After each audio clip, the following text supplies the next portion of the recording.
श्री झूलेलाल सतनाम साखे सिंधी समाचार राजस्थान में तव्हांजो स्वागत है। दोस्तों ॾाढी हर्ष जो विषय है, ॾाढो ही ख़ुशी जो विषय है कि भगवान श्री झूलेलाल मंदिर जो भूमि पूजन थी रहियो आहे। जी हाँ दोस्तों, भगवान श्री झूलेलाल साईं जो भूमि पूजन थी रहियो आहे। इहो भूमि पूजन थियो आहे शनि मंदिर कमेटी जेको गुरुग्राम जे अंदरि आहे। शनि मंदिर कमेटी है, उते ॾाढो सुठो हिकिड़ो सुहिणो मंदिर है, ॾाढो विशाल मंदिर है। उन अंदरि भगवान शिव जो मंदिर, हनुमान जी जो मंदिर, शनिदेव जो मंदिर,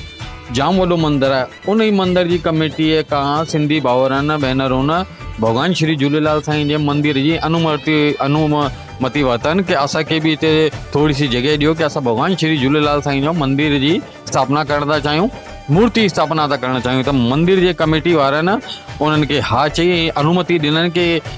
सिंधी यानी जेका सनातनी थींदा आहिनि ऐं ॾाढा ही धार्मिक थींदा आहिनि, त तव्हां भले हिन विशाल मंदिर जे अंदरि थोड़ी सी जगह अंदरि तव्हां भगवान श्री झूलेलाल साईं जो मंदिर ठाहे सघो था। त हिन जेॾीमहिल अनुमति मिली त सिंधी समाज में चवंदा आहिनि न, ख़ुशी जो ठिकाणो न रहियो ऐं अति शीघ्र सां उते भूमि पूजन कयो वियो, जंहिंजा कुझु दृश्य असां तव्हांखे ॾेखारूं पिया ऐं इन जो पूरो एड्रेस बि ॿुधायूं था कि आख़िर किथे आहे मंदिर, किथे तो मंदिर जो पूरो एड्रेस छा आहे ऐं किथे ॿियो हिते हिन जो निर्माण थिए। दोस्तों इन मंदिर की ॻाल्हि करूँ जिते भूमि पूजन थी रहियो आहे, इहो अथव गुड़गांव में। जी हाँ दोस्तों, इहो अथव गुड़गांव में सेक्टर 37 गौशाला ऐं शनि मंदिर जे अंदरि अथव। जी हाँ दोस्तों, ॾाढो विशाल मंदिर आहे, ॾाढी लंबी चौड़ी इन अंदरि ज़मीन आहे, ॾाढो लंबो चौड़ो ही मंदिर, ॾाढी यानी कि जाम लंबी ज़मीन जे अंदरि ही मंदिर ठहियलु आहे। उन जे अंदरि ही असांजे सिंधी भाउरनि भेनरुनि इन मंदिर जे जेका ट्रस्टी आहिनि ऐं जेका मंदिर जा महंत आहिनि श्री बृहस्पति नाथ ऐं इन जे अंदरि जेका ॿिया संरक्षण खंडवा साहिब जा रणवीर खंडसा ऐं कुलदीप सिंह,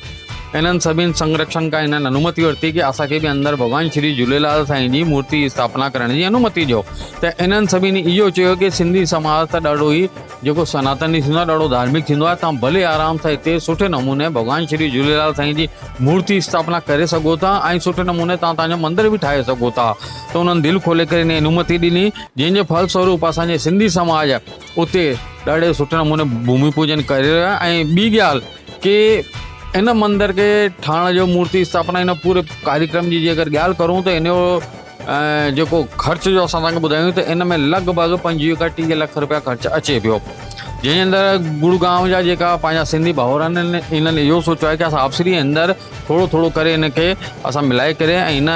जेका आहिनि मंदिर खे सुठे नमूने असां ठाहींदासीं। ऐं सिंधी समाचार राजस्थान जी पूरी टीम इहे उन्हनि खे दुआ कंदी, इहे भगवान श्री झूलेलाल साईं खे प्रार्थना थी करे कि जल्द सां जल्द इन्हनि जो लक्ष्य पूरो थिए ऐं जे नमूने असां अॼु भूमि पूजन जो वीडियो लॻाए रहिया आहियूं, उन ई नमूने जल्दी जीअं हिन मंदिर जो निर्माण तो थिए त उन निर्माण संपूर्ण जेको मंदिर ठही करे साम्हूं थो अचे, मूर्ति जेकी उते स्थापित थिए, त उन संपूर्ण वीडियो असां तव्हांखे असांजे सिंधी समाचार राजस्थान जे माध्यम सां अति शीघ्र ॾेखारींदासीं। त तव्हां बि थोरो वेट एंड वॉच इंतज़ारु कंदा ऐं असां सिंधी समाचार राजस्थान वारा बि इन्हनि जेका आहिनि सिंधी भाउरनि भेनरुनि खे इहे अपील कंदासीं कि जल्द सां जल्द जीअं हिन मंदिर जो निर्माण पूरो थिए थो त तव्हां असांखे वीडियोएबल कराईंदा, जंहिंसां कि असां दर्शकनि खे ॾेखारे सघंदासीं कि सिंधी समाज वारनि केतिरो न सुठो हुते